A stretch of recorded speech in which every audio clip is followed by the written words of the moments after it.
guys, welcome to So and So. My name is Sylvia. Today I'm here with My name is Kwesi. You can call me Mala Kwesi. Mala Chrissy. Today you say you got question for me. Yes, I had some few questions for you because you know the we just ended elections. Who won? Obviously, it was quite obvious that the LDP won with a very huge margin, and we just want to know elections have been happening, Yeah. and the way the NPP, the way the NDC are jubilating all over and making a fuss about this whole win, is there something to it? Is it not any normal election? It's not normal. How? Okay. For the celebration, it's normal because we know that after every election, people jubilate. Right. When NDC win and NPP, NDC will jubilate. When NPP win, they will jubilate. So as for the jubilation, it's normal. But the way that the NDC is taking it, there are a lot of things into it. And the way that you can see that the NPP is quiet, it entails a lot. This election is not just any normal election that has happened.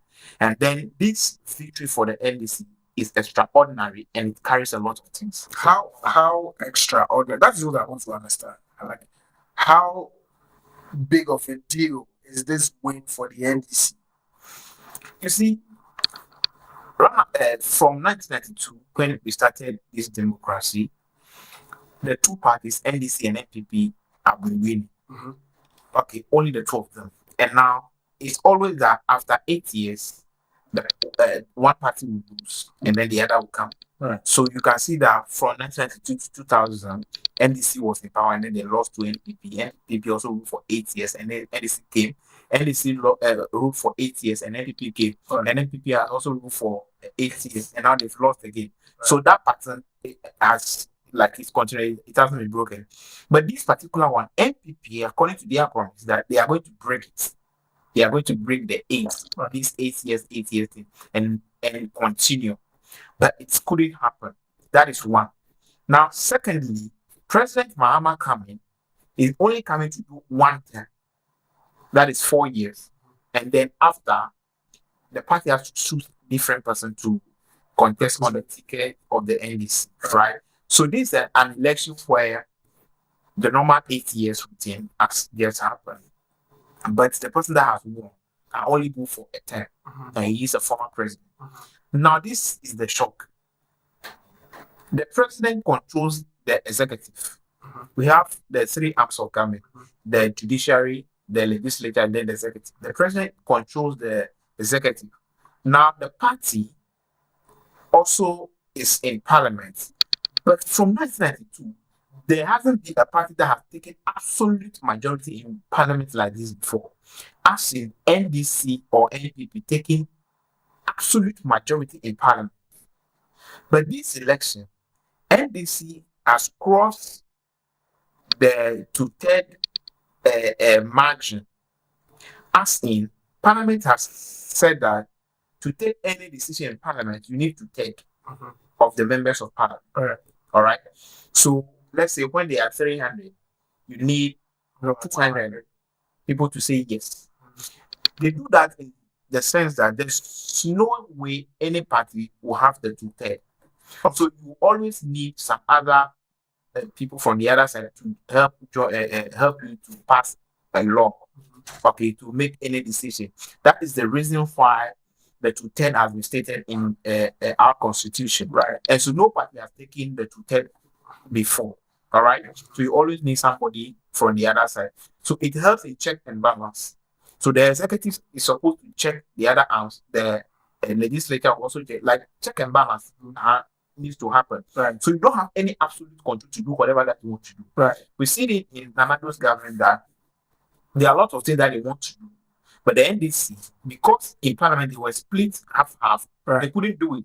You need the NDC MPs to also help you to take a decision. Right. But this election right now, NDC has taken the executive, that's President Mahama winning. But in parliament as well, they've taken absolute majority. Right. Now they have 276 seats, right? So the absolute majority would be around 182, 180, sorry, thereabout. Right. So when you have 183 members of parliament as a party, you've taken 2/3, so you don't need the other party to do anything, Right. whether they come to parliament or they don't come. But here's the case: they have more than okay. The 153. Now they are above 185 going. Exactly. Okay. I think they are even projecting around 188 or 89. Okay. So with this, you don't need an MPP in parliament, right, to take decision. Right. So you cannot. The MPP is actually losing a voice. You see that Nanado second term, NDC has a voice. Right. From the very onset, election of Speaker Bagney, NDC was so vigorous and they were able to even take that position and elect their own as Right. Speaker of Parliament. Right. Now, there wouldn't be those fights in Parliament again because they've taken the right hand side of the Speaker through to the front, getting to the left. NPP, like they've taken absolute majority. So that is the shocking part. And then it's making President Mahama very, very, very powerful. Exactly, because that was actually going to lead me to my next question. Don't you think, with the NPP having the absolute majority, don't you think, say the president wants to NDC having the absolute majority. The NDC having the absolute majority in parliament, don't you think is going to make the president sort of a dictator in a way? Because now there isn't so much representative of the opposition party to see whatever thing that you brought, you don't agree with it, so we won't have you pass it. Do you get Yes, it's true. Don't you think it's going to affect the Ghanaians in the long run? Let's say he takes or he wants to pass a bill that doesn't favor the Ghanaians or doesn't favor the majority, and we say whatever we want to say against it, but because he has absolute power and the absolute majority in the parliament, he passes it regardless. Don't you think it's going to affect us? Yes, that we foresee it because that one we cannot do anything about it. It has happened. It has happened. The Ghanaians have voted for President Mahama and they have given absolute majority to the NDC. It's now up to President Mahama to how he's going to use that power. He can use it to our advantage. He can use it to our disadvantage. Whatever that he wants to. As at now that you control the executive, he is now having absolute control, absolute number in parliament. He controls the legislature. The judiciary, which is the third arm of government, that is the judges. Those are the people that can disagree. Court can say court decision they have disagreed with what the president or the legislature is doing. Now, the same constitution has given power to the parliament to pass bill to remove the chief justice and then the judges in the court as well. To change the laws, it can be changed, but it can only be changed when 2/3 of members of parliament have agreed. So now NDC have that power as well. So even if the judiciary, the third arm that are not been voted for, they are against anything to parliament, they now come out with a bill to come and sack the chief justice, to come and sack the judges, to come and even dismiss that law. That law that you are using to say that what we are doing is wrong is no more. We've brought a new law. Even President Mahama, as I said earlier, he can only he has only 1 term, 4 years to go. They can pass a law to say that President Mahama can contest again. Exactly. That's what I'm trying to do. So whatever, yes. So what we are saying, I understand it perfectly, but that right now, Ghanaians can't do anything. The power has been handed over to him. So whether it will affect us or not, we only live to see. But the only thing is that we only hope that he will not, and we only hope, knowing the kind of person that President Mahama is, I'm not sure he will use that power. He will abuse that power. All right? Because when you go to social media, a lot of people were saying that if this power is what President Nanago had during the second term,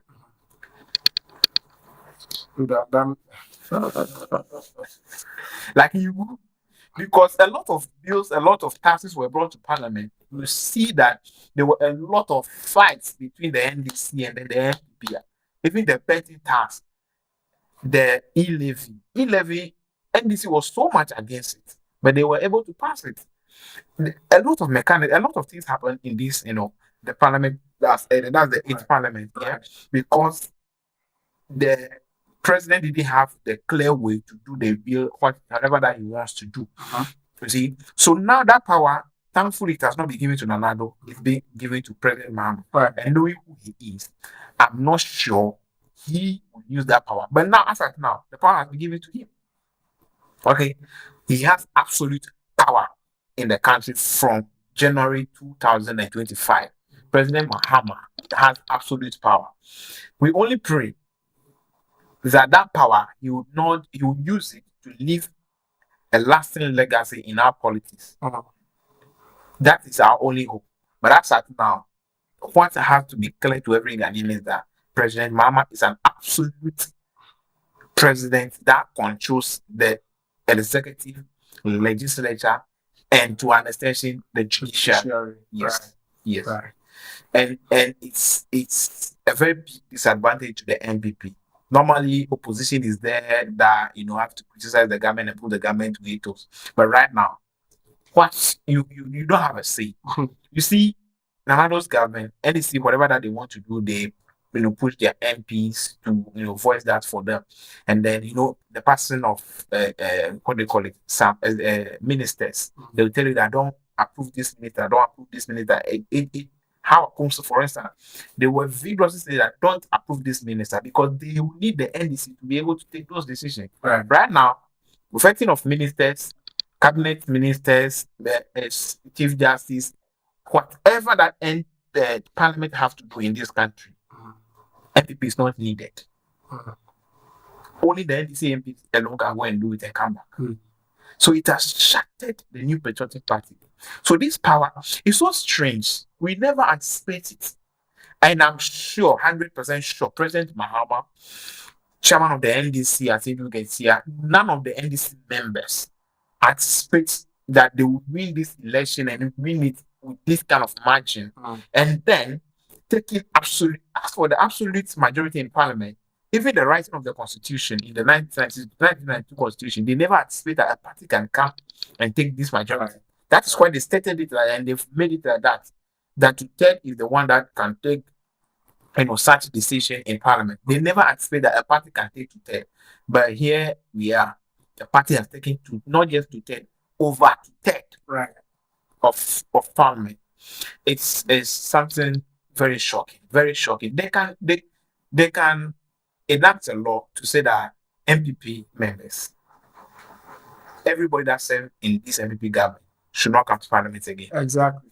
That is where that is why I asked the question. Yes, it's a serious They can go to parliament and bring out a law that no MPP member, or they can say that Ghana is now a one-party state. Whatever it is, worth or good, it's now in their hand. You see, first, before President Mahama, his first term, we gave him the power with a lot of frustration. Do this, don't do that. Whatever that he wants to do, you say, hey, shouting, and frustrations and then the first term has come to an end. Now his second term, we did not just give him power. We gave him power, gave him the key, and left the room. Exactly. That whatever he wants to do. Yeah. That is what has happened now. So power is not given to President Mahama just like that. Absolute power has been given to him to do whatever that he wants to do. He's taken absolute majority. He can do whatever that he likes in his next government. He can choose to contest again, yes, and again. He can make himself the perpetual ruler of this country, that he will be the only one that will be contested. Like anything, he can do whatever that he wants to do. But we just pray that he will not do, and I know he will not do. Yeah. Yes. I mean, we all hope that he wouldn't do such a thing, but this is power we are talking about. Yeah, absolute power. Even with money, You see, we all see that you don't really know the character of somebody until you're giving the person money. And we know money also, holds power. Oh yes. So, Charlie, this thing that we are talking about, I mean, we all needed change. Everyone was on the streets asking for change and all. But, Charlie, do we really need this change? This change that has happened, do we really need it? Oh, we need it. For the thing there, we need it. No, I mean, we needed change, but this Okay. do we really need it? Yeah, Did it have to be this way? I think so. Because of, as you said, this absolute power. It's not in the hand of President Mama what he wants to do with it, good or bad. But looking at the scandals, the thing that has happened in this government, I tell you that you need absolute power to be able to do a lot of things in this country. Oh, yes. Because there are these states in this country that whenever the NDC is in power, things that NPP has done, if you want to prosecute, when you want to do it, people keep frustrating you, like coming across. Because let's say Nanado's government, when you want to attack when government want to go after NDC, they might use parliament to block you. Right. Because in parliament you are half. So you don't want to hurt NDC that much. You understand? Now in this new power that you're giving to President Mahama, you can hurt NPP without feeling it because they have no power over you. There's no institution or body to really check the extent of your power. I mean, in as much even if there is, it would all come back to your parliament, which you have absolute control over. So, Charlie, I mean, I like the fact that you are focusing on the good parts that he has absolute power. So if he wants to do, let's say, wants to build some bridge in 3 days, he can use his power and then use that to build the bridge in 3 days. But let's also think about, in as much as we are thinking about the positive, let's also think about the negatives. Let's think for the negative. Exactly. We are human beings. Charlie, it's me as I was sorry that correct. I did not say, Charlie, what is your job? It's your job. But anyways, we hope, at this point, we are all hoping that. Yeah. President Mama will make use of that power that you give it to him, absolute power, and leave the room for him. And, he will use it and use it very well. But President Mama has an absolute power now. And I'm sure, you see, aside governors and all of that thing, this absolute power, as you were asking, the only reason that I would love it so much, right, is the prosecution. He has something in his manifesto called ORA, that is in a recovery of all loot. That's in the past government, the stealing, the looting, the corruption that has happened, to prosecute them and recover the money for the state. As I was saying, when you want to do things, deep states will come and frustrate you. But when you are in power and you know that the position don't have any control like that, you can go ahead and take a position and make those decisions. So now he having that absolute power and the opposition has nothing to control him. We hope that he will use that absolute power to prosecute the outgoing government, the NPP government, and then people that are found to do things wrong, to engage in all scandal and corruption, will be prosecuted. And when he does that is one of the biggest legacy that he leaves behind. That he actually, was on top of this, because in his last government, people, NPP, hugely accused him of corruption. Right? But NPP was in power for 8 years. They were not able to prosecute people in his government. So now you are also accusing this current government of engaging in a lot of corruption. You are now in power. You're not just in power, you have absolute power. So now, would you also be silent throughout, or would you use that absolute power to prosecute the corruption that has happened in the previous government? So that is it, Kwesi. President Mahama has absolute power. So the victory of the NDC is actually extraordinary. It's something that has never happened before. Parliament having to take for one party having to take It's never happened before. And that is absolute power given to President John Dramani Mahama and the NDC. We pray that they will use it to the advantage of the ordinary Ghanaians. This is also and so. Kwesi, thank you for coming. Thank you for having me. My name is Xavier, and President Mahama, the absolute power president, salutes you and the NDC. We are out.